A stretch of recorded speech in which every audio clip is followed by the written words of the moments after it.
Monday morning, Vital Men. It's good to be with you today. We're doing a teaching series, and we'll be talking a lot about the different disciples of how Jesus went and chose his men. Today, we're going to talk about Levi, who became Matthew, another man that was chosen, a tax collector, a man that within his own culture was shunned or didn't want to have anything to do with him because of what his profession was. But see, Jesus does something pretty cool, and I want to read the story about what happens in his life, but he sees something in Levi that nobody else does, and I want to show you that because I got 3 quick points for you this morning as we look at what it means to be chosen. The first point is this. Point number 1 is follow me, and I want to show you that. We're going to go into Mark chapter 2. I just want to show you something this morning. It says this. It says that Jesus went out to the lakeshore again and taught the crowds that were coming to him. As he walked along, he saw Levi, son of Alphaeus, sitting at the tax collector's booth. He looks at him and says, "Follow me and be my disciple." So Levi got up and followed Jesus. See, the cool thing I like about this is Levi is doing his job. He's out doing his everyday, ordinary thing, but he sees this crowd coming by, and he knows about it because he's heard about all the miracles and the teaching that Jesus said. And then Jesus, in the midst of the crowd, sees Levi in the booth. He's not out in the crowd. He's in a booth. He's hidden and behind, and he stops. And I want you to get this moment with me just for a second. Jesus sees something in Levi that Levi doesn't see in himself. He sees a disciple. He sees a man that is a world changer, a man that can do something for him.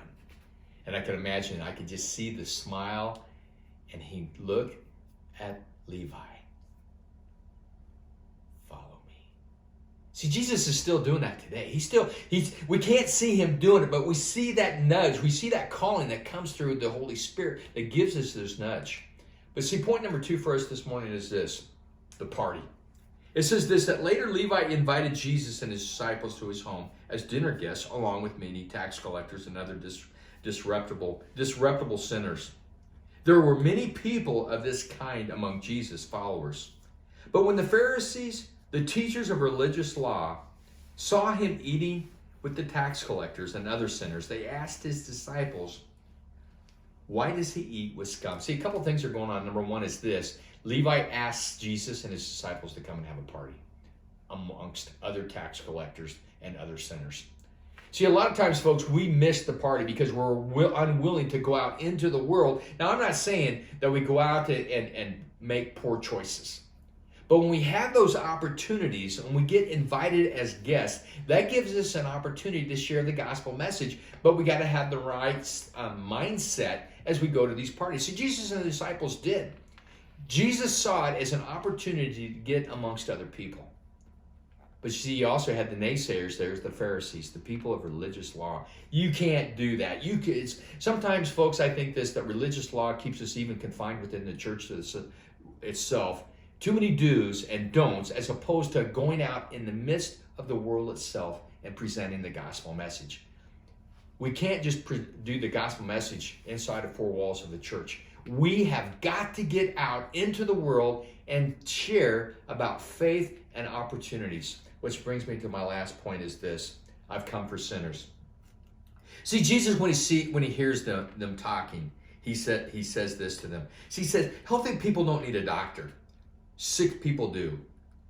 I have come to call not those who think they are righteous, but those who know they are sinners. See, Jesus goes after the sinners. He's not after the person who thinks they got it all together, they're all righteous, because within their own selves there's such a wall that cannot be broken down.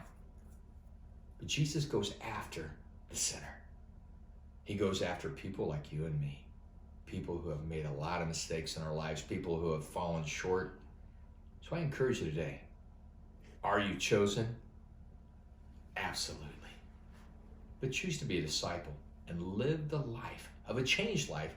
See, later Levi gets a new name, Matthew. Means gift of God. Jesus still does the same thing with us, renaming us, giving us new names. Hope you have a great day today.